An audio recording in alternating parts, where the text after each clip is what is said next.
just going to go ahead and start because we don't have official orders here. We've had a couple of last-minute changes, so I have marked your volume moderator.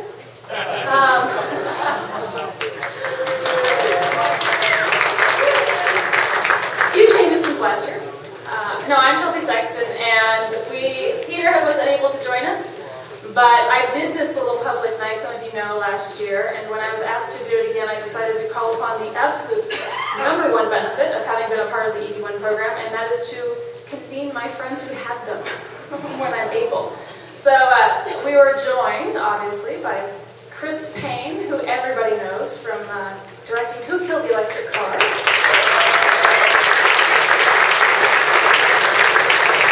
And I understand if you ask him nicely, he'll even talk about the sequel a little bit. And Bill Nye, the science guy, who is at least a couple generations of kids that have grown up on Bill. Probably more. So we were going to be fairly loose about this. The way it's kind of structured is that each of these folks have past and current EV experience. Chris has a RAV and a Tesla now. Bill has a Mini E, which does a really good imitation of driving it, actually. And of course, see, everybody's involved in sort of getting the message out and communications, both in their professional lives and as EV drivers and all of that kind of experience. So I'll let each of them kind of say whatever they'd like to say in terms of introduction, but really we know that the way that this goes best is with Q&A and when you guys lead the conversation as you'd like it. So that's what's going to happen, as little from us as possible and as much direction from you guys as you'd like. So with that, Chris Paine. I'm starting? Yes. Bill Nye's going to follow me. I'm doomed. Well, of course, Who Killed the Electric Car depends on our fabulous Chelsea Sexton to really make that kid move the cars. And of course, I also have Chelsea to blame for helping get my EV1 back in 1997. She was my GM specialist, became the GM specialist, and I would call and say, why are they taking these cars away from us? And what's going on? She goes, I can't really tell you, but just keep calling occasionally. And she took Chelsea took some tremendous risks, and to begin to give us diehard EV1 drivers back in the day. How many EV1 drivers back in the day do we have? See, okay, well, see, there's a good handful. It's amazing. And you walk around this show, which is looking beautiful. Congratulations to Mark and all the organizers of this plug-in expo. It's looking terrific. But I have to say, you see the AC propulsion everywhere. It's just harkens back to the guys who, and the people in this movement who were building cars not just in the 1980s, but before that, and now here they are, the same guys, AC propulsion, and so many of you that have been bringing the electric car movement, the plug-in revolution, back to the public, back to, really back to the future. It's a great feeling. So it's starting with this community here, and I think that we all have a lot to be proud of for helping to change where we're headed. And for my personal comments, I just say that I was a Ford Explorer driver. Before that, I had, I think, a '66 Mustang. I moved to Los Angeles in 1990, and I thought I was so cool with my '66 Mustang. I thought I might try some acting, and I had done some improvisation, and I love my '66 Mustang. And now, I see a '66 Mustang on the road, all I can think about is all that unburned gasoline. The problem with cars, especially cars that were made before, I guess, 1980, that'd be fair, Bill, where the cars are not so cool anymore. What's cool is a car that burns very efficiently or has no gasoline at all. So I'll save the rest of my comments. About the film, the next film. We were going to have the next film come out in 2010. It's on our Revenge of the Electric Car website. And we pushed it back because really we don't have a Revenge of the Electric Car until electric cars are really available. And so, can't have a film. And we also, we can't have the title The Return of the Electric Car because it becomes a whole Star Wars Revenge and Return. It's also confusing. So we hope to finish filming this film by next September. Which sounds forever away, but that's when the car makers are telling us that they'll have prototypes and cars will be delivered. I guess, what's GM say now? November 2010. So we'll see if that happens. But we've captured some really fun footage. We're mostly following, as many of you know, we're following the Tesla story for the last couple of years. And we've been covering the General Motors story, which of course has become fascinating with their bankruptcy. We went to Washington, you just don't want to be I told you so, or and the media come up and interview us. We all try to be very gracious, and it's just it's a crying shame. And the original structure of the first film for Who Killed the Electric Car was that killing the electric car was a tragedy. It was hubris. It was like the Hamlet story. General Motors shoots themselves. And when that played out for bankruptcy, all the job losses and the destruction of their own industry, it wasn't, of course, just the electric car, but it did make us think a lot about those days. But the future is coming, and I'm very excited that we get to be a little part of it. And Bill, I'm going to hand off to you.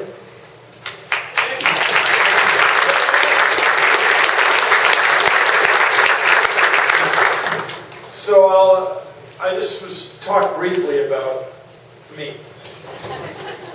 So I had the electric vehicle, I had the EV1 thanks to Chelsea, and that was, as I've said many, many times, I do lectures at colleges all year, and I tell everybody, you can hate cars, you can hate people who like cars, you can hate everything. You are a miserable everything hater.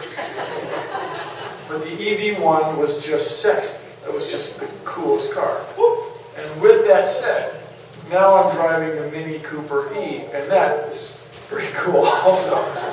Although, you can see the progression is the batteries are clearly a lot better, but they're still massive. And I tell all the engineering students, everybody in the world, that when you invent a better battery, you're going to get rich. You're going to get Bill Gates rich. You're going to be head of IKEA guy rich. And in the meantime, which could be decades, it could be this weekend, in the meantime, we have to develop the rest of the technology. The motor and the generator and the regen. Has anybody has anybody not had a chance to drive the Mini Cooper? Okay, so let's tell you guys, you may have heard the story. The regen is so aggressive. You take your foot off the accelerator, it just like slows you down. It really does remind me of the time I got a ride in an F-18 airplane. Anybody? And they put on the speed brakes, and the thing just slows down so fast. Your feet come off the deck, your hands come off the control stick. It's just fantastic. The coolest thing in the world. Your tax dollars at work.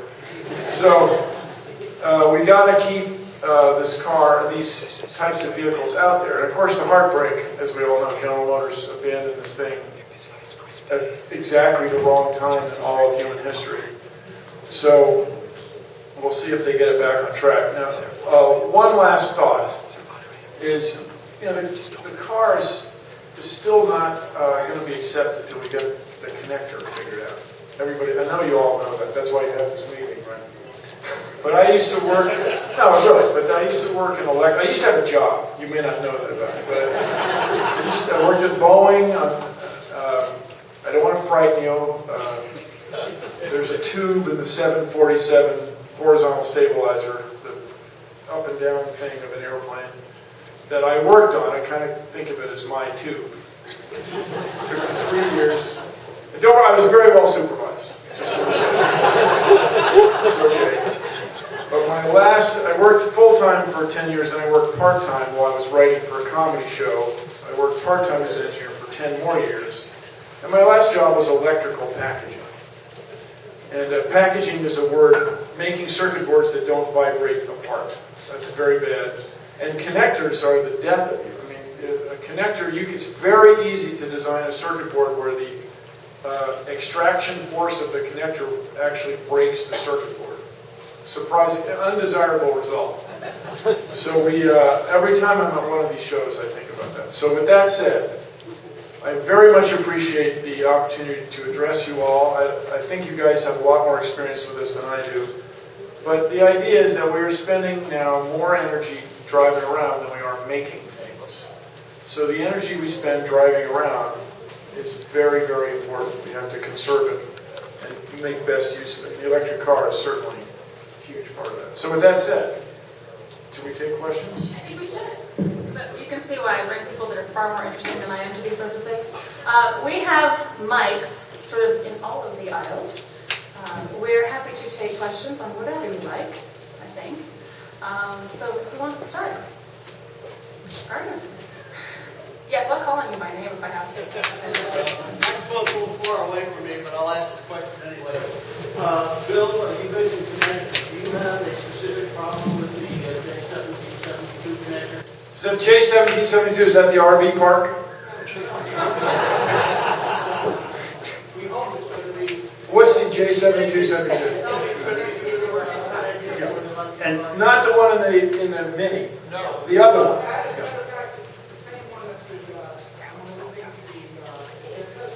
The same as the Tesla. It's not the Tesla. see, this is, okay. This is the new star of the next film, the J772. I don't have to tell you. You go in, listen. You go into the right bar. It's a J1772. I mean, it's like, you've seen, I don't know if people of a certain age, the aftershave, high karate, it's a little bit like that. So with that said, Chelsea, is that a connector in your purse or and so? So, hang on a second. This is just what I'm talking about as a packaging engineer. Electrical connectors it's a very competitive business. Everybody's trying to make the best connector, the best electrical contacts with the lowest insertion force, the highest extraction force, all good. With that said, Chelsea, tell us about this connector. Here's why. We've all got to agree. I mean, it's going to be like VHS Beta. It's going to be like Toshiba HD versus Blu-ray. There's going to be losers. But the sooner we agree on it, the sooner we can move the whole enterprise forward. And you'll be happy to hear that the 1772 connector is essentially the universal connector for the next coming generation. Okay, so what is it like? Tell us about the 1772, Chelsea. It's black? It's plastic? You're spot on. Does it have a flat mobile at the end? No flatmobile, I'm so sorry. Flux capacitor though. No, seriously, does it have a flat on the end that has to hinge up as it inserts? No, it's actually rather basic, sort of, metal. What happens if I Close dip it sleeve, in you're all powder? good. Well, you might not want to lick it. No, it's fine. The question is, do my bones light up? That's like in a cartoon. Especially for you. So anyway, that's the next generation, and we can retrofit things. Retrofit all the current infrastructure as needed. And then no more inductive conductor. So if I go to, it's a conductive thing, I presume, right? So if I go to the airport, LAX, I'll be able to, when is that going to happen? Well, that's the magic question. I'm sure there's probably people in this room working on that. No, in the next several months, we're hoping to have a standard, and hopefully a few months after that, a few more vendors, and we'll be able to do things like RFPs and retrofit infrastructure. 2011? No, it's next year. 2010?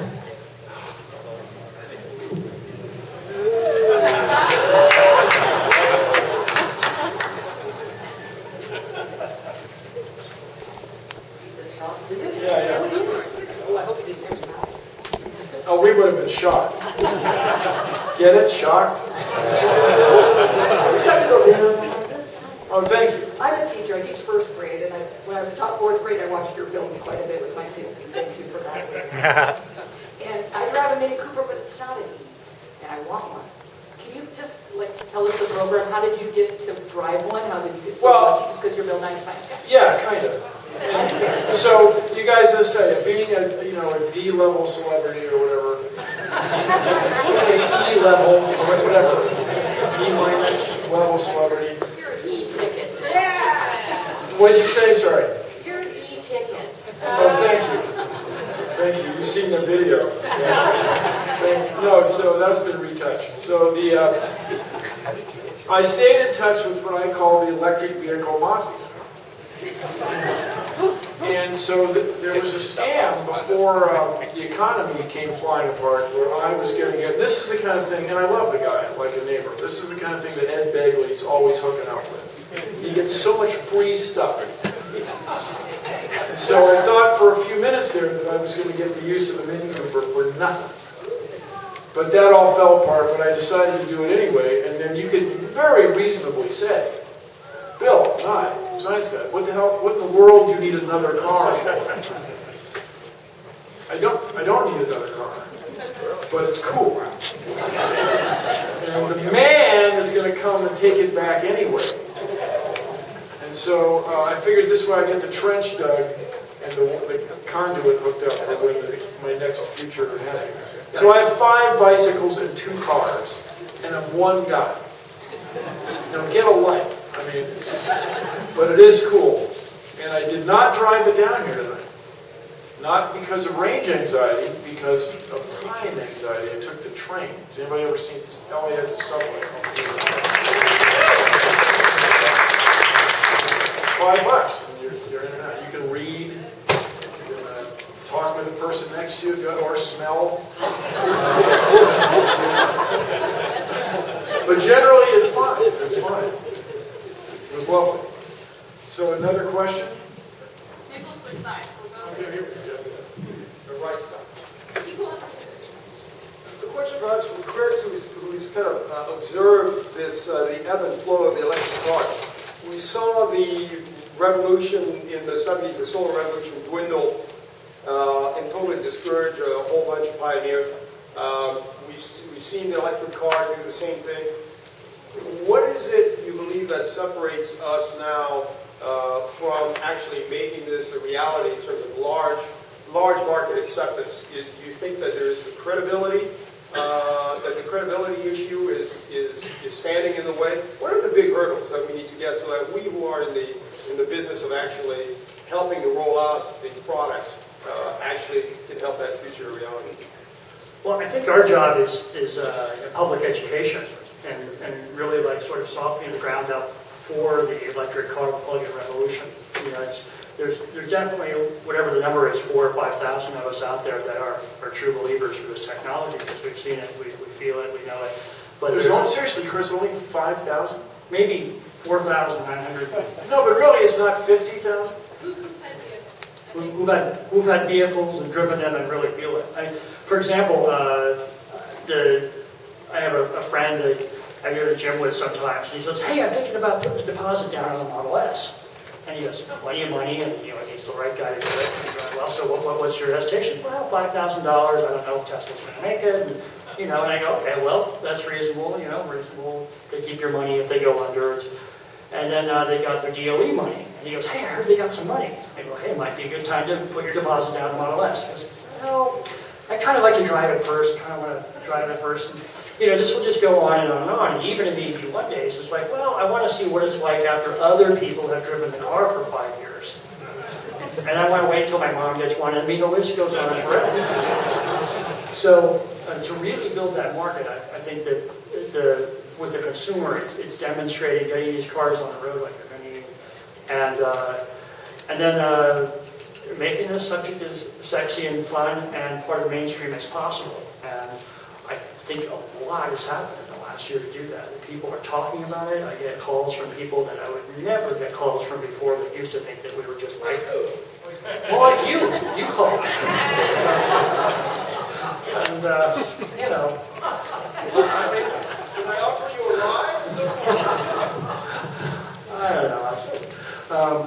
Who's calling us? Who doesn't call? Well, usually it's old, those friends from college and high school that only call you on certain days. And now my uncle calls me and asks me about, but they really people want plug-in cars. The problem is the money handouts right now. It's so expensive to get a new line of cars out, and the stimulus money, as we all know, is going mostly to the same old guys who always spend taxpayer money. And whether they can get cars onto the roads that people can drive is a big issue. So I would say softening up the consumers and getting the government to properly incent the plug-in revolution are probably the two biggest issues from my point of view. What would you say, Bill? I'd say it's the battery. When the battery's better, which I still believe in, then everybody will accept the cars. So the meantime is just, again, to talk more about I feel it's a responsibility of people who can pull it off to drive them around. And what I do is I keep the notebook in the glove box, and everybody I give a ride to, I write their name and I put the smiley face, so they got the EV smile. Because the EV smile is amazing. People think, and the guy, and of course I'm sure he's charming in person, but Bill O'Reilly routinely makes hilariously sarcastic comments about electric cars, how they're like go-karts. Believing, I think, his idea of an electric vehicle, and not completely within his experience, is a golf cart. That's his extent of electric vehicle use. And he believes that they have very low acceleration, very low top speed. The Bill O'Reilly, dude, really kind of won over that. You have that exactly wrong. And so I give everybody a ride I can, and I try to get it on television as much as I can, because I think people nowadays everybody loves to talk about the tipping point. When's the tipping point? And I think we just got to keep chipping away at it. Meanwhile, I encourage all chemical engineers, all mechanical engineers, all investors, electrical engineers, venture capitalists, to keep searching for the better battery. Okay. All right. Well, hey, you know what? Now we have a panel, because I completely disagree. Cool. So I'm just a little wary about taking on Bill Nye. It's like, So you say I shouldn't give people rides? no, I agree with that. In fact, that's the funnest thing about electric cars. And you should take on Bill Riley. God bless you. And Ann Coulter while you're at it. Anybody else here? Look, you guys, I guess I'm in public now. I've met two people that say when you hang out with her, Ann Coulter, she's normal and talks girl talk and stuff. But I just sort of, has anybody met her? It's incredible. I couldn't hear it. I'm sorry, I couldn't hear it. Eats puppies. Well, if you could prove that, you really be on the song. Well, in our film, we took a lot of editorial license, and at the end, the original film, we had like 15 suspects, and how many guilty factors. Was it the media? Was it the phone lawyers? Was it General Motors? And finally we came down, and I remember that, actually this is a bit of an aside, but the first cut of the movie, we showed the Sony executives, and they said, you have the consumers that's guilty. They're our customer. You can't have them be guilty. And, well, we're all part of it. So we stuck to our guns on that. But the risk we took was we made the batteries not guilty. And I really don't think, even with a lead acid... The batteries aren't guilty. They're at the state of the art. No, but if I got stimulus money, and I'm king of the forest, that's where I throw it. Yeah. Yeah. And how much money did the stimulus money go for batteries like last week? About $2 billion. $2 billion. So It doesn't go as far as it used to. it's not $1 billion. But my thought on batteries, and this is sort of a deeper thought, is about zeitgeist change that we're all part of. And we're sort of moving out of the, I love generational politics, but we're moving out of the baby boomer era. And we've got a whole new generation that's not buying a car right out of college. I just was in Washington, and my friends there all use zip cars. And there are people that have shorter, they're thinking about mobility in different ways. And even when I had the original one, did you have the original batteries? Had 60 I had the original, then they upgraded. I went through all that. Okay. And that 60-mile range car is perfect for a certain kind of driver, a certain kind of car. So that your gas car becomes your second car. And I think it's more a battle for the imagination of what a car is and what transportation is. And let's see, who was it? I guess Zipcar had that really hilarious advertising campaign, at least to me, when the light rail started up in Seattle last week. It said, "Attention light rail, we have your station surrounded." The zip cars are all parked around it. And this is the idea of a car is just something that once you get somewhere on a train, or once you got somewhere in your carpooling SUV or something, you've got the short-range vehicle to get you around. So of course batteries could improve, but we don't need to have a 300-mile Chris, battery. you're right. I can see that point. Really. You're absolutely right. I'll tell you the problem I have now. I have to drive my Prius. Like if you let it sit too long, you can tell it's not right. And if you let it sit too long, the navigation system resets itself to somewhere in the East Coast. So, it does. So, that's like, if I can use the expression problem, that's the problem. So you're right, it's looking at mobility a different way. Yeah, well said. Should we take another question? I had a question. Yeah, I was here all day long, and some of the panels were pretty interesting, but I was greatly disturbed by something that was said on that very stage by the Southern California Edison guy. After hearing all these really great things from the Nissan guy, that SCE guy said that, we can't just rush into this, and we can't create a new peak, that we've got like peak use right now during the middle of the day, and all these electric cars are going to make a new peak at night. And this is a direct quote from him. I wrote it down. I tape recorded it on my cell phone. And he said, "We want to make sure that you don't have your neighbor leaning over the fence yelling at you because you have caused a blackout in the neighborhood again."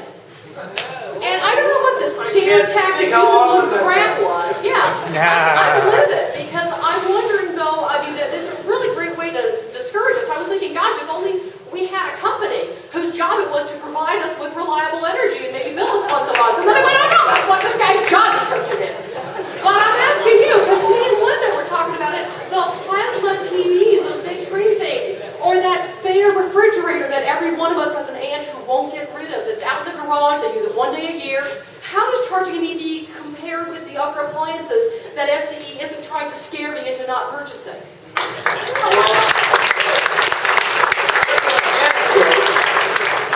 An anecdote, along with my other eccentric habits, I have solar panels. And so my meter will run backwards during the day, which is just nothing but fun. I cannot tell you the joy I get from it. But if you plug the car in, the Mini E, and it runs forward at an astonishing, disturbing rate. And so it takes more than 4 kilowatts to go in full blast to charge the thing. So that's a big peak. I mean, How does that compare to a refrigerator? Say again? How does that compare to a refrigerator or another large Well, the appliance? refrigerator's a couple hundred watts, right? 180 watts, 250 watts. Yeah, so what you want to do, here's the problem. This is in the box thinking. This is what you're upset about, right? This is a traditional way of thinking, right? That's what you're upset about with this guy, SCE guy. Oh, yeah, there's so many other appliances that are being used. Yeah, well, that so, scare people into not buying them. but people aren't going to unplug their televisions, nor are they going to unplug their refrigerators. What we have to do is find a way for everybody to do everything. And so the traditional environmentalists, and this is the way I was brought up, of a certain generation, Chris, I think I'm somewhat older than you are. The environmentalists, for example, I went to the first Earth Day on my bicycle. Okay, that's how old I am. No, I'm not, no, this is just, I mean, I was born, I had nothing to do with it. The thing is that in those days, the whole idea in environmental movement was to do less. We want you to drive less, use less clean water, and wear dirty clothes. In fact, ideally, what we really like, just don't even eat. Just not eat. And this thing still persists where the idea, and really for me as a scientific guy, the idea that humans are inherently bad. That the world would be better off without humans, natural forces would have the world better. And of course, I'm sure we all know a few humans that would be candidates for this sort of program.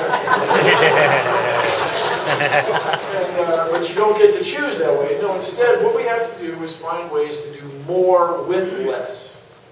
And I claim that electric vehicles hooked up to a smart grid would be part of that. So just keep the pressure on when it's time to vote. It's time to write to your SCE guy. Just keep the pressure on that this is the old way of thinking. We need to come up with better, new ways to think. Well, so to the particular comment made this morning, first I'll say the guy's a Kiwi, so his brain's like in the other half of the world anyway. I don't think, in fairness, that anyone is trying to discourage anybody from adopting these vehicles. But that said, we are all really darn hopeful that in fairly short order compared to the recent years, we're going to be dealing with more vehicles than we ever imagined possible. And there are some very real issues if they all pool in one one area. And Ed's comment was not to discourage anyone from getting the vehicles, but simply because there are a lot of utility people in the room, a lot of local government folks in the room.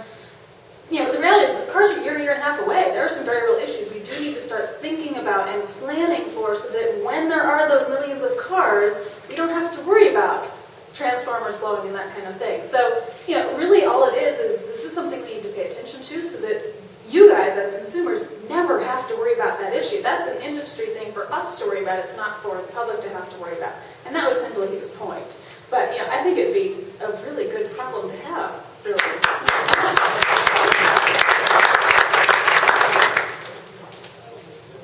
And I'll just add just a little coat of that. Speaking about my parents' generation, my parents both grew up in the Depression, and so growing up with my mom was always, saving mason jars and rubber bands, and this is the generation that came of age in 1970 and really started that Earth Day thing. So in a way, this idea of unlimited energy to do everything we want with, that's maybe a utopian kind of view.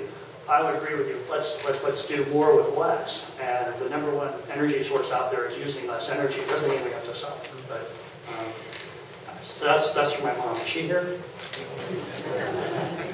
So I was at a trade show 2 weeks ago, where these guys from Google and these Silicon Valley really wealthy heirs, I mean millions, they have millions and millions, and their dream was squanderable amounts of energy. And to them it's perfectly analogous that we now have squanderable amounts of computer memory. And that's what allowed the Google search engines and unbelievable access to information all over the world instantly. But I claim it's not perfectly analogous. They want to have thorium nuclear reactors in every neighborhood. Sure, it sounds like fun. But I don't think it's a perfect analogy. I just want to say, having squanderable amounts of nuclear power, I don't think is going to make it in the long term. So, sir, if you have a question, please make it with the microphone. So, sir. So hang on, sir. There's a guy been waiting. Yeah. So, man at microphone. Okay. I said you could finish this question. Oh, okay. Oh, he's deferring to you. He's deferring to you. It's supposed to be replacing, I think, the anode with just Magic? Replacing the anode with magic? STAR battery. Anybody know the STAR battery? STAR? It's supposed to be able to increase the storage capacity of the battery. More power to him. Hope he gets rich. 10 times would just about do it. Right? Isn't that right? Yeah. That would be just about perfect. So we'll see. Yeah, I would say to your Google friends that once we figure out how to use the one nuclear reactor we have up in the sun. Now you're talking. Yes. Once we know how to use that one perfectly, then we can build our own. Yes.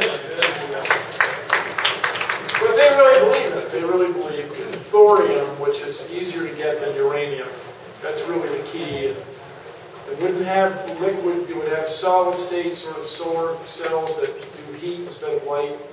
It'd have in every neighborhood and everything would be great. But there's just too many problems there. Don't count on it. Sir, man in black, man in black. My name is Scott, and I don't know, your dirty hippie comment kind of lit a fire underneath of me and made me get up. I think that we do have an unlimited source of energy. It's the sun and it's the wind. We've changed through our consumeristic behaviors. We have changed our environment on this planet. I think we should take advantage of it. There's a whole movement in California happening right now and all over the country and college students to stop consuming and start being sustainable. The one in California is called the California Student Sustainability Coalition. You can look it up at sustainabilitycoalition.org online. I really think we should take notice of our youth and the things that our youth is saying. I've returned to college after 10 years of being off, and the things that I'm seeing and the things that I'm hearing our young people in this country saying, sort of like they love Facebook, It's a new generation. Yeah, they love cell phones and things like that, but they really want to get back to nature. They really want to get back to community and things like that. So Scott, yes. If this were Jeopardy, Yes. can you state that in the form of a question? No, I mean, I'm right there with you. I mean, you're preaching to the choir. No, I realize I'm preaching to the choir, but I felt like I needed to get up because you said some things that kind of fired me up. I have my ITAP card right here. I go to the LA City College District. I go to LA City College.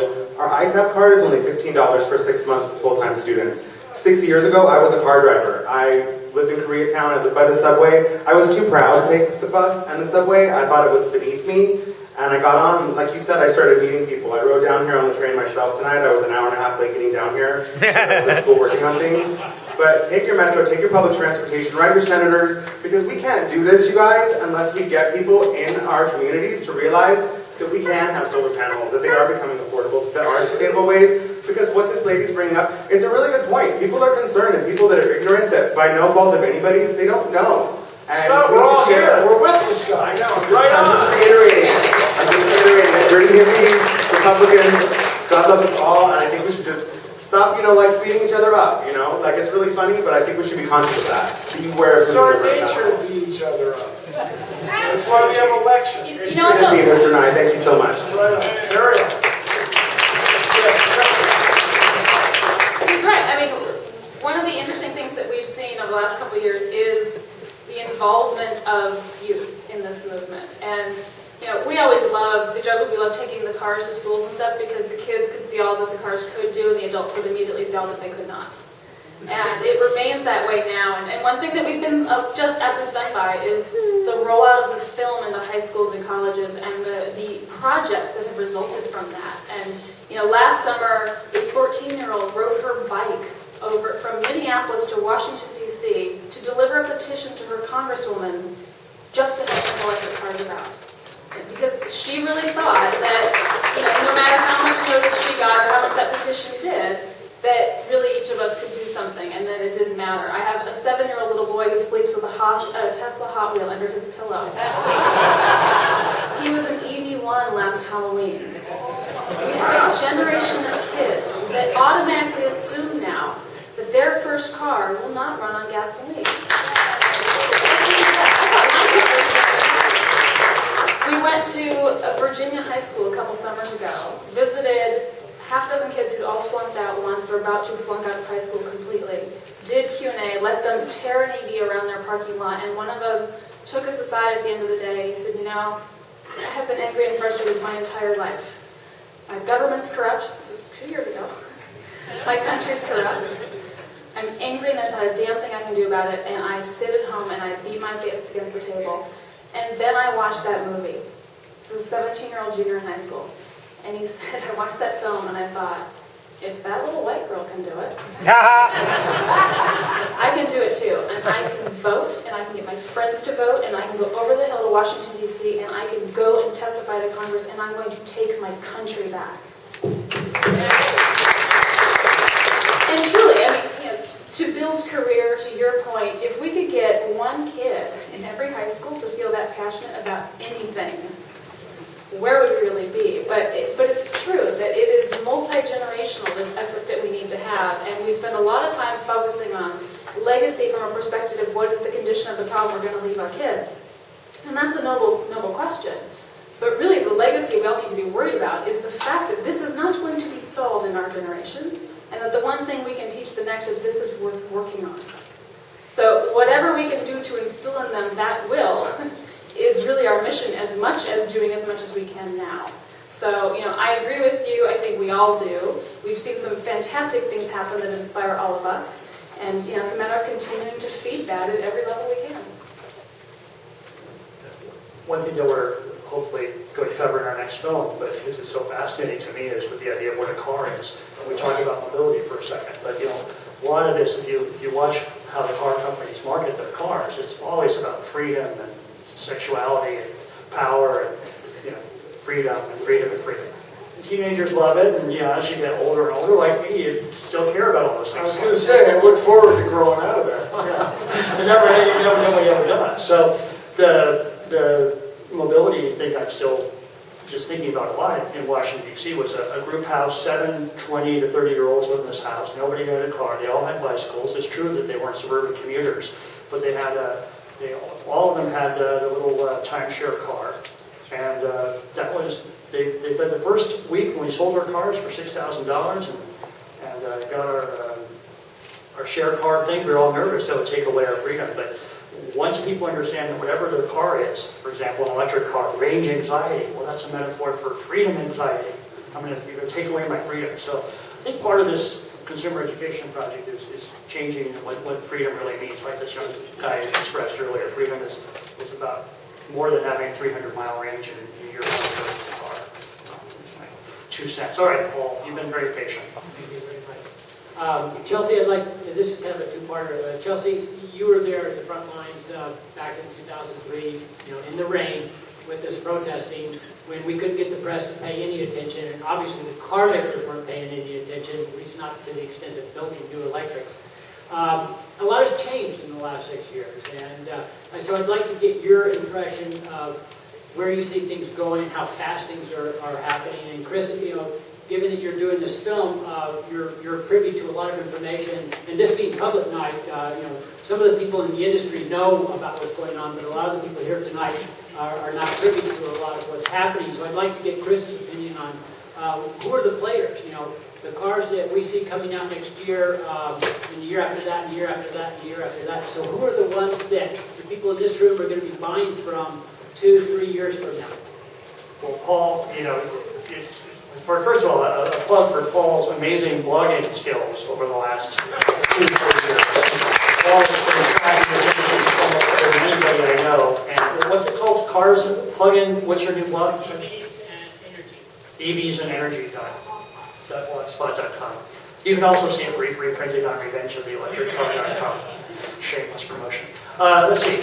What cars are coming to market? Is that what's happening? Chelsea, you should start with this. I can tell you who we're covering. What we're not able to do is cover the entire thing. It's just too massive on so many fronts. We get so many emails per day. And the last time we did a film, it was a lot easier because not too many people were tracking the EV1 story. And this time it's on the New York Times once a week, some electric car story. So it's difficult for us to choose what we're going to cover and what not cover. I think some of the most promising stuff happening is Nissan, as we all know, their amazing announcement last week. It seems like they're really rolling the ball. I think General Motors should not be counted out. The whole looks impressive, and I think they're serious about it. What else? I wish Toyota would tell us what they're going to do. In my book, some days they're the big bad guy in the block. But I've been driving my RAV4 EV for 6 years. It's a terrific technology, and I assume the Prius plug-in is going to hit market, hopefully at the time that the other cars are released. Mitsubishi MiEV is being tested in Japan right now. I think 1,200 cars being rolled out right now, so we're going to go over and track that a little bit. What am I forgetting? Bright, terrific American company, EV1 engineers. They're here tonight. They have a commercial delivery vehicle. Great model. The idea that, EVs are perfect for short run hauls, like you fill your car up with potato chips. The car does the same route every day. You drop off your pen at nighttime, it recharges. A great company. What else? BYD, yeah. BYD, a really interesting story. Warren Buffett's involved. The question is whether a brand new brand can break into the American marketplace. It's easy. It took Kia and Hyundai and all these, and even Toyota in Japan a long time to develop their brands. So when you buy a car, whether people will buy a new brand or not, you have to be really established. But to Paul's first question of how much things have changed. Really, a few years ago, I don't think we ever thought we'd be sitting here again with this big a crowd. We joke that the band's getting back together and we finally have an audience, that kind of thing. I won't tell you what instrument I play. No, for sure, we had some really dark years, and it seems very, very bright now, and indeed it is, literally and otherwise. We were shocked when GM first unveiled the Saturn Vue plug-in hybrid. We kind of went, really? Are you sure? No, we got more coming. Come to Detroit next month. And we went to the Bulls unveiling and kind of really spent some time going, oh, I don't know about this. And then one by one, other automakers have come into the fray, and there's 12 to 18 cars coming. And GM has proven over the last couple of years that they are indeed serious. Indeed, they have raised the bar of transparency for every other automaker. And the fact that we're even having a conversation about can BYD play, and Tesla, and Fisker, and Bright, and Aptera, and all of the small guys, when not that many years ago we would never even have considered that such entrepreneurial car companies would have had a role. And conversions, all the folks, converting to plug-in hybrids and that kind of thing. And it's happened for a variety of reasons, gas prices and awareness and movies and all sorts of different things. And certainly a new administration doesn't hurt. And to that end, we've been running around filming for a little bit for this next film, and we leak occasionally. So we went to Washington, D.C. in April, and we interviewed, over the course of a couple days, about 9 different congressfolk. And we asked all of them different things based on who and where they were, but we asked them all each a couple of the same questions, including what do you think of the 1 million cars by 2015 goal that Obama set out right after he got elected, and that I don't think any of us ever thought we'd see out of the president. And most of them said, it's a stretch goal. We really got to aim high. We got to have stretch goals, but it's really going to be tough. I'm not sure we're going to make it. And we sat down with Ed Markey, who's a representative from Massachusetts. He loves this kind of thing. And he said, I think we're going to look back in 2015 and wonder why we were ever so modest in our goals. And the fact that someone at that level would even think that way is a direct result of all of these different stakeholders and everybody who's not in this room passing that forward. But there's a lot of work between concept and showroom, and the worst thing we could possibly do right now is become complacent and think it's done. And people ask me all the time now, what are you going to do next? As if this is just solved. What are you doing next, Chelsea? So, it's going to be several more years of work. And so I think that a lot has changed, but there's still so much more that needs to happen. And we heard a lot of issues today, and over the last, hearing more and more on yesterday and that kind of thing. So it's keeping that on. But the more this proliferates, the better.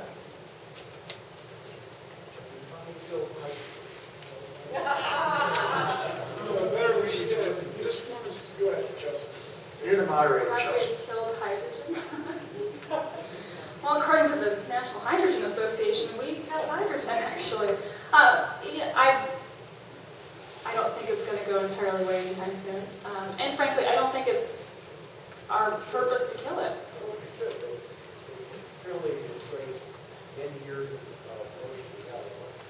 Yeah, well, the DOE is cut their money a lot for hydrogen. There still is money going to There's still hydrogen. money going back. The cool thing is we have reframed this conversation now. We're a couple of things. We're either the most fantastic circular firing squad, or nobody wants to say anything about anybody. But the good thing that's happened in recent years is this conversation has been reframed more to a near-term, longer-term conversation. So yes, the role of hydrogen has changed because the emphasis has been placed on nearer-term technologies. And I think really that's the point. It's less about what happens to the other stuff. Just help me out. A hydrogen vehicle is still an electric car, right? Yeah, you said right now you're reforming natural gas and producing carbon dioxide. Fabulous, yeah. But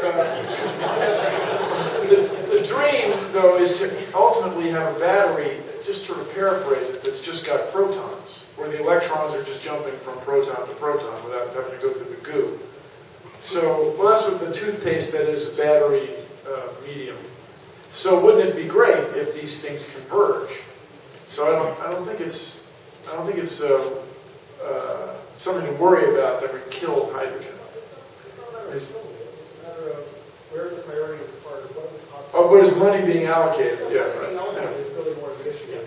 There's a huge hydrogen superhighway funds that are going where we really have short-term needs. No, you're right. If you can hear him, he's saying a lot of funding is going to the hydrogen superhighway, and not all of us have hydrogen cars. Yeah, and there's a lot of battle wounds, frankly, from the battles that were fought in the 2000 over hydrogen.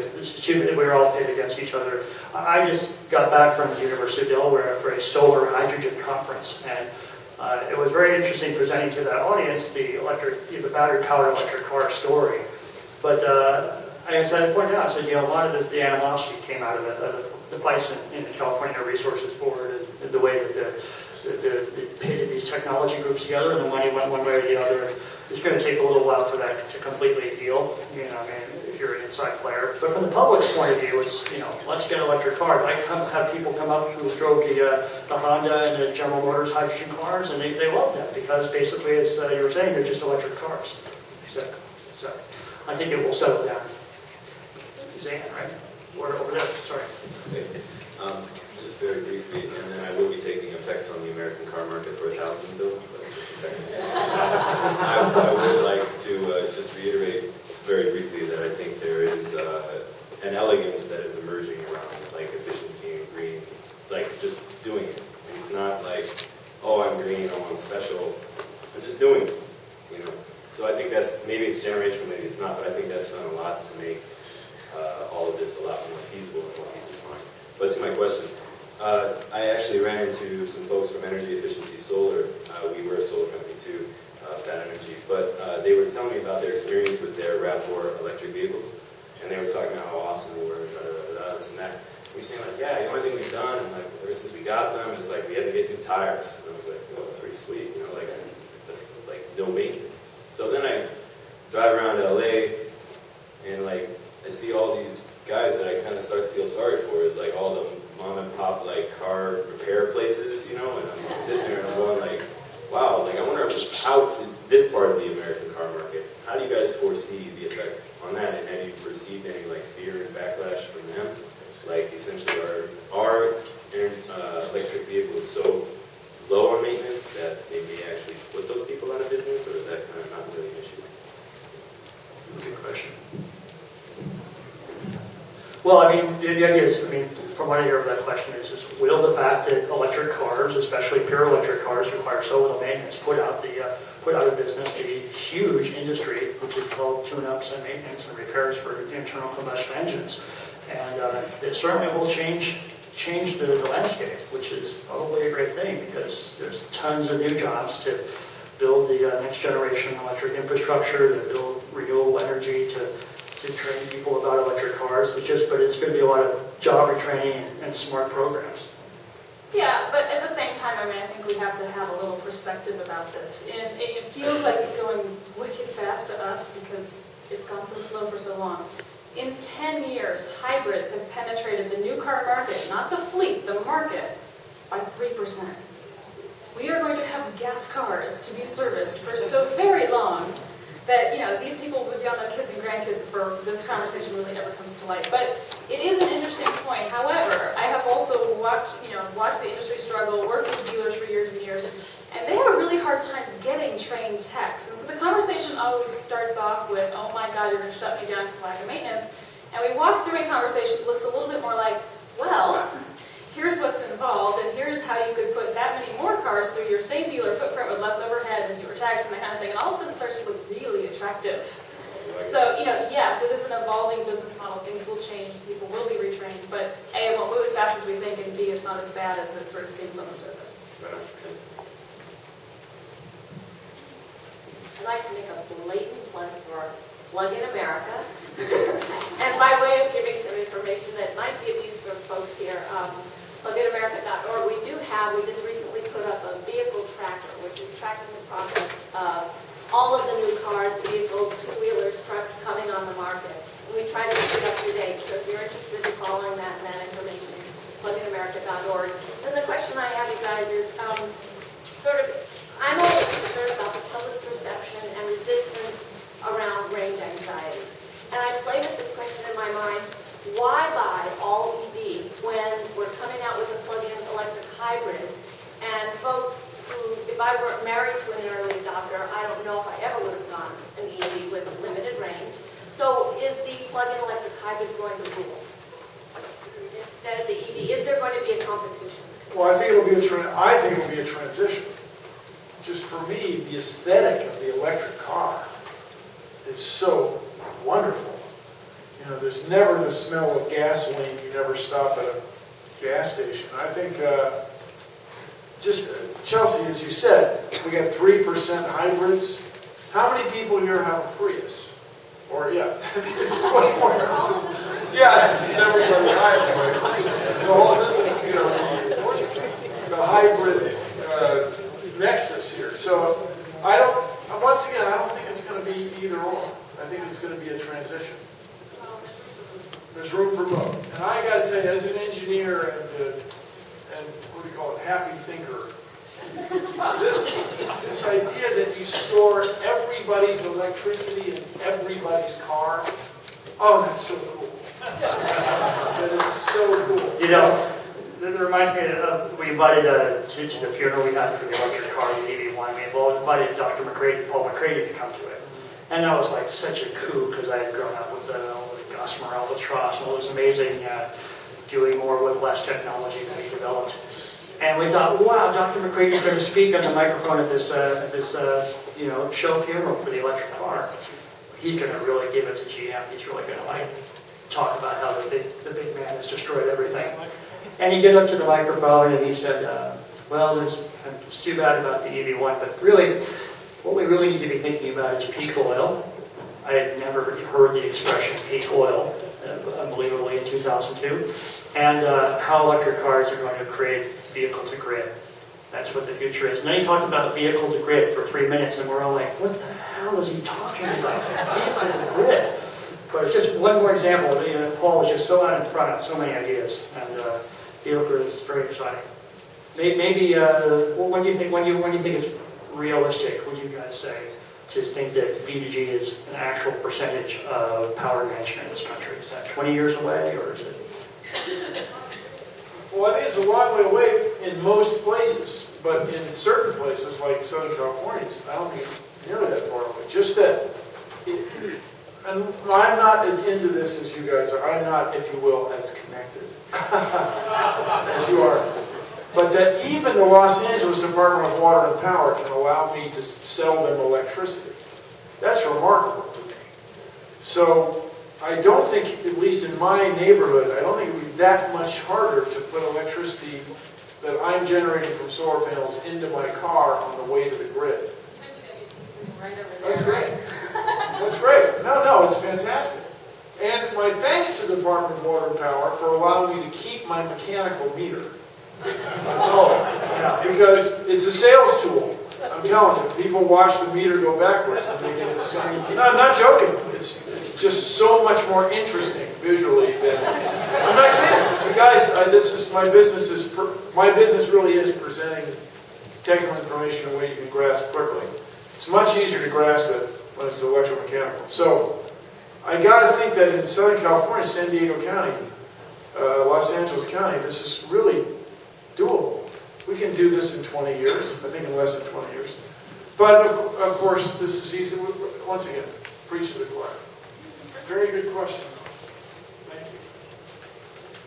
Can you talk a little more about the conversions? We have the Gen 1 Prius. Should we get it now? Should we wait a little while? Is Felix here? Yeah. Ah, there, yeah. We have the world's foremost authority.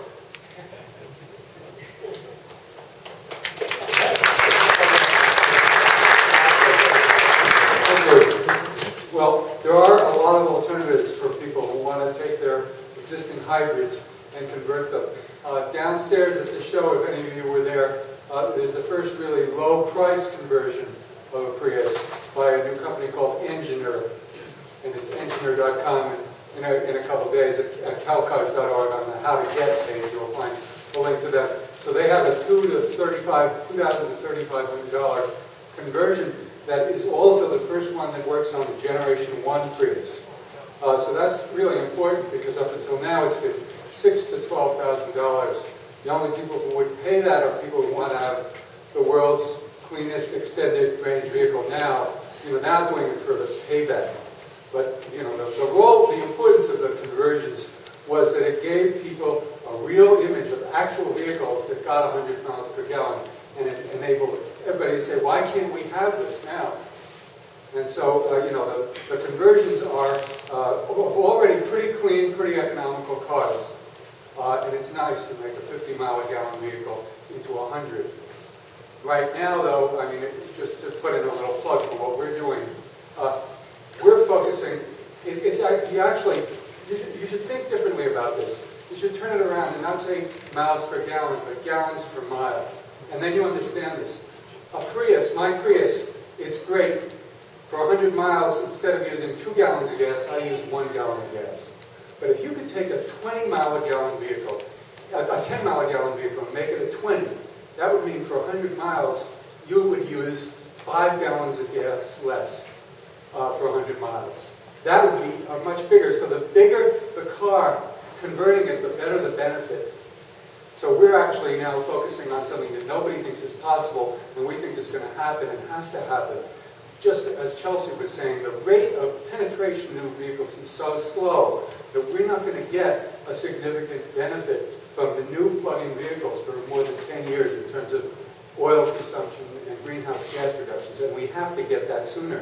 The world has to have it. So we're looking at the 250 million vehicles on the roads in the U.S., the 900 million in the world, and we're saying, supposing you take 20 or 30% of those vehicles and displace 20 or 30% of their electricity, of their gasoline with electricity, that would make a huge impact, and that's what we're working on. And this time, we don't want to do it as a small organization working on it for years ourselves and trying to persuade everybody. We want the car makers to be involved. So we want them to do something which is really fun, which is to bless conversions, fixes of the vehicles on the road and say, it's not the way a new vehicle would look, it's not as clean and so forth, but it's safe, it's drivable, and there's a social benefit. So the car makers, instead of just building vehicles and saying goodbye, we'll never see you again, which no other company, no other industry does. Other industries build a product and say, we're going to upgrade it, we're going to fix it over its lifetime. Supposing car makers could say, okay, that F-150 that we built a few years ago, we want to work with a company that can make that F-150 into a hybrid or an all-electric vehicle. And so that's a real challenge. So that's where the conversion is going. First time in this new legislation, a 10% tax credit for conversions, for validated conversions. But even to Ford Motor Company, or most especially. For hybrids and things right now. But that's not enough money. It's a big vehicle, and you know, 10% up to $4,000 into a new version. But it's a start. I just want to add that financing for that project is simple, easy, and in place. Because one of the problems is who's going to finance for the consumer. But Ford Motor has its own finance company. General Motors still does everything for trying to keep it, and so on and so forth. So the transferring or the improvement of that vehicle, it'd be a simple thing where the dealer could already have the financing, the contact, the know-how, and everything else. That's a great idea. That'd be the fastest way to save the most fuel and gasoline usage. So let me ask you this, just in finance terms. If you're going to finance, let's say, halfway between $6,000 and $10,000, $8,000 to upgrade your truck, how much longer would that truck be on the road? Well, compared to how long the length of that loan? Well, let's look at a big truck. Let's look at a UPS delivery vehicle. Those vehicles stay on the road. They're built to last. They even sometimes just replace some of the metal, you know, the rust, but the body's great. I mean, but the frame is great.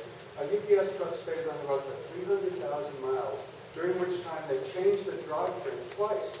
So why can't they, on those big vehicles, the second time, the third time they change the drivetrain, put an electric drivetrain in it?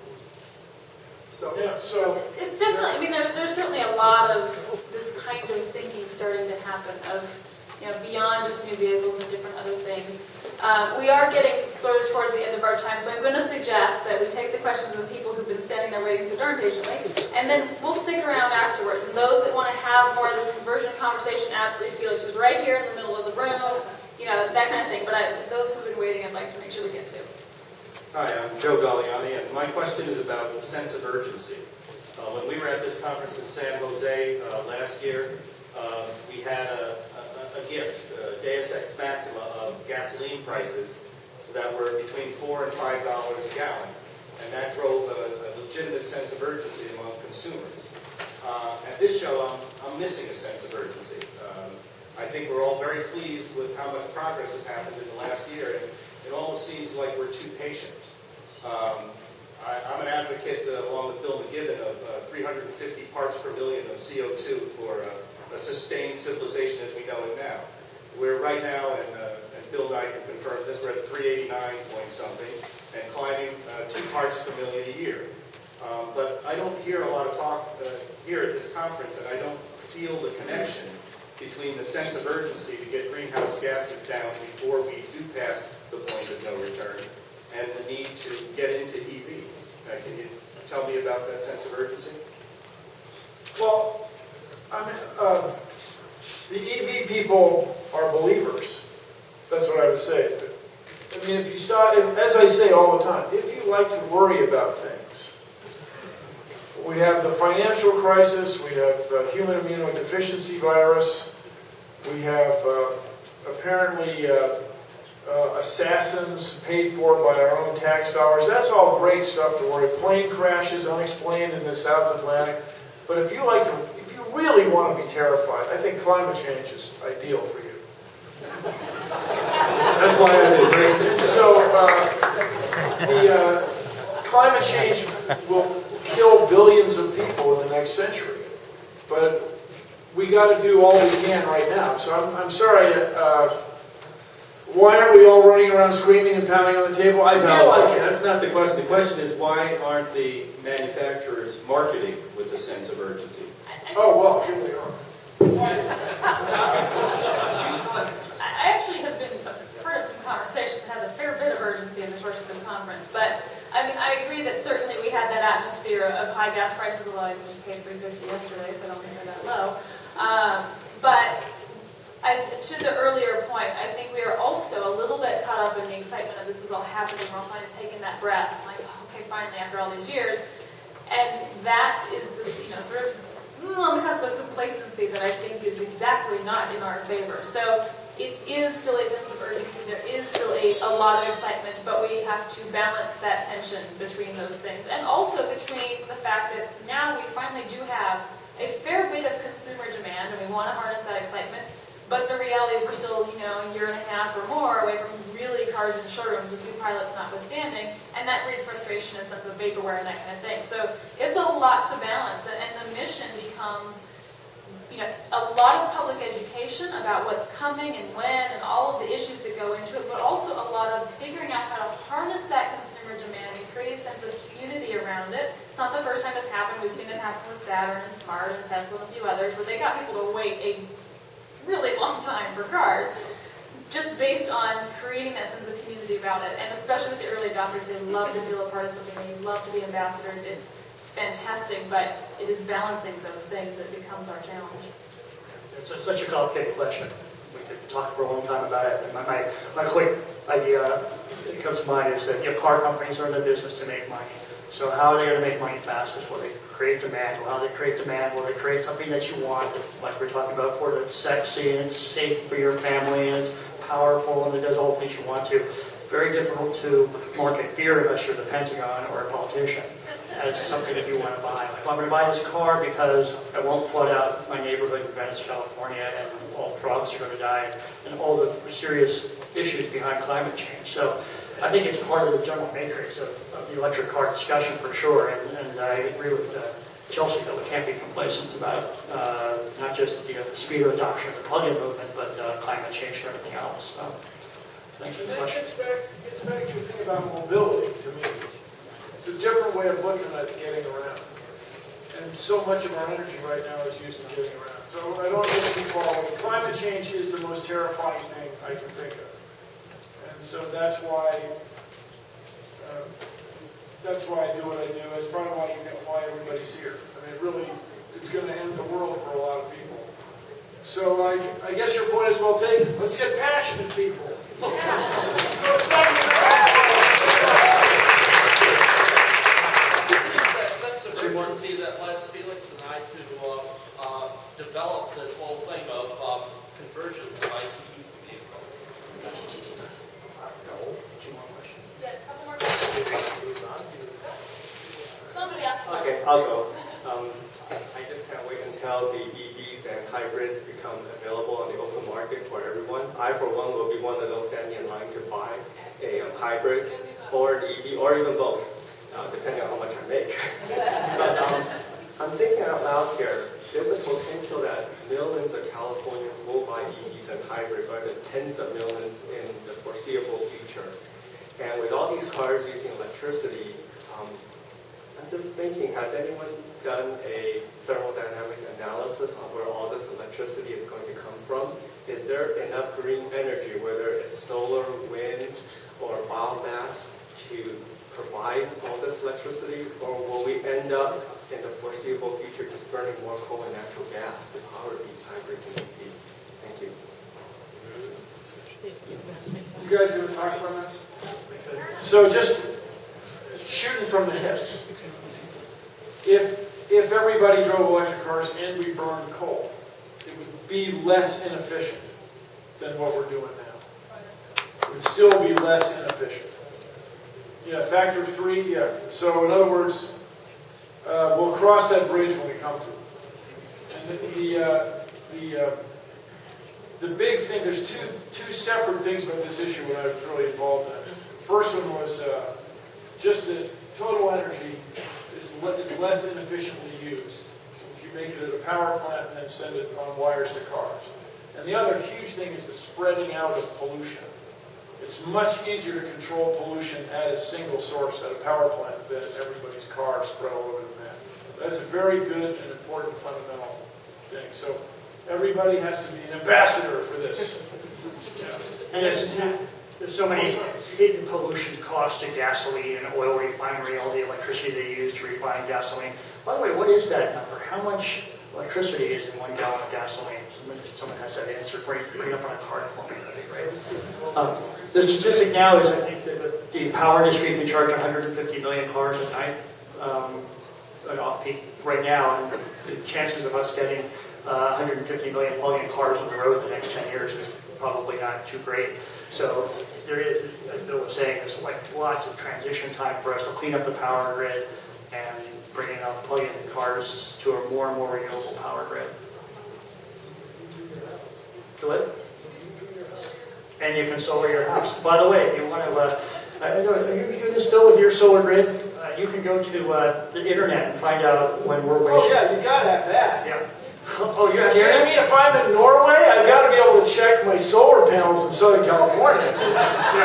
That's just quality of life issue right there. There you go. Yeah. There you go. It's a good country club.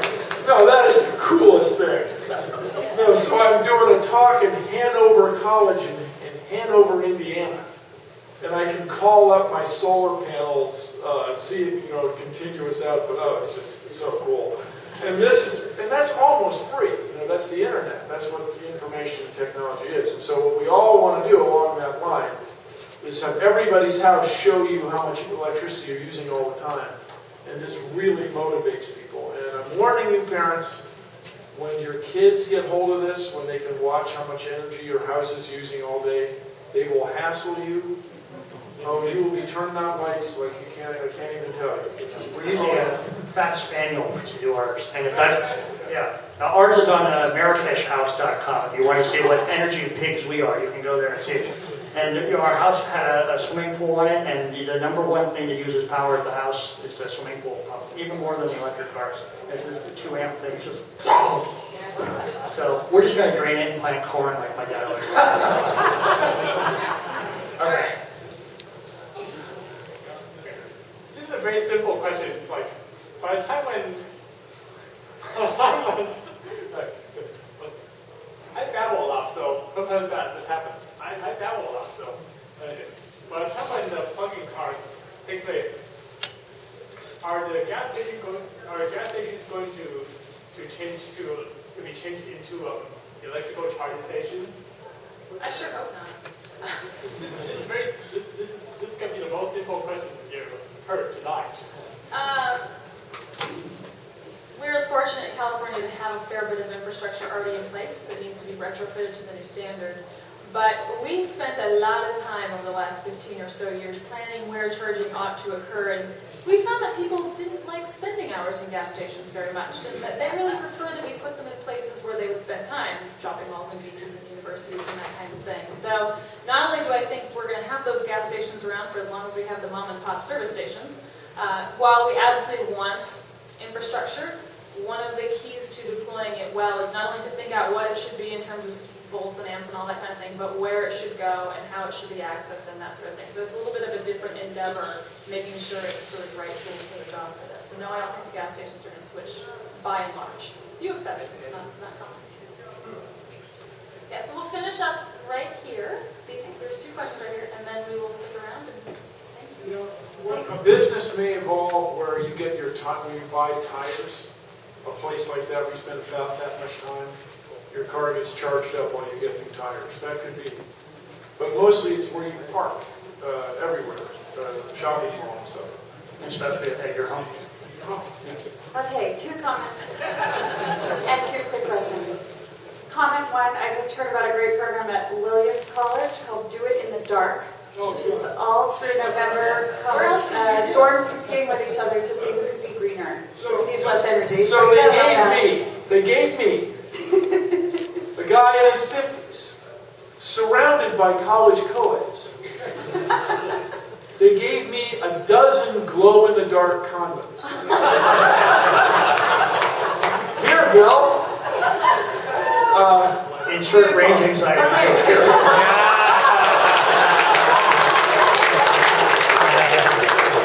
Okay. Second is, like Chris's system from Fat Whoever. What was it? Fat Spaniel. Look at Agile Waves too, as another one. That's doing homes and buildings for metering and showing how much energy usage you have. My question is, so if you're organizing events all over the country and you want to make sure that there are electric cars and plug-in hybrids and things like that, who are you going to call? Who can we call? Because I see a lot of events and I'm involved with a lot of events.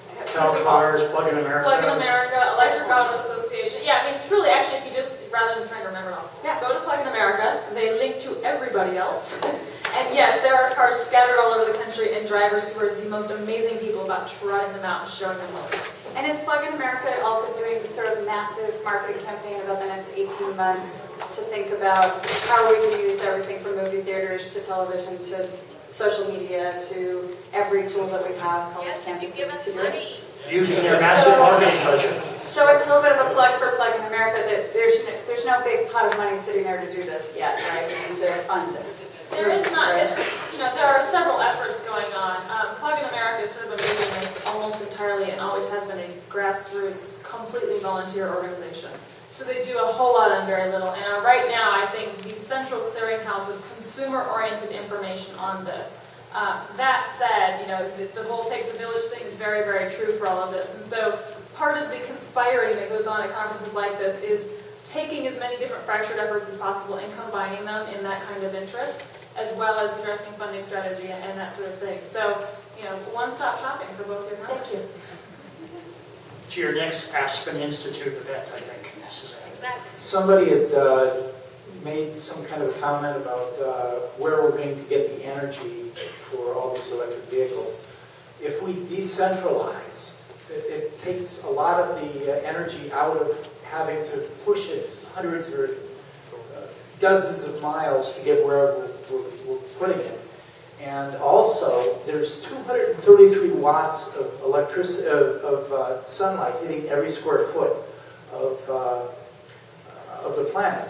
If we have enough solar panels on the roofs of our homes and our businesses, it's not going to be an issue. For one thing, there are new solar panels being used today that are capable of using much more of the spectrum, so that we're getting more of that 233 watts. And it should not be an issue. When we're king of the forest, we'll change the world. Is that it? Thank you, everyone. Thank you, everybody.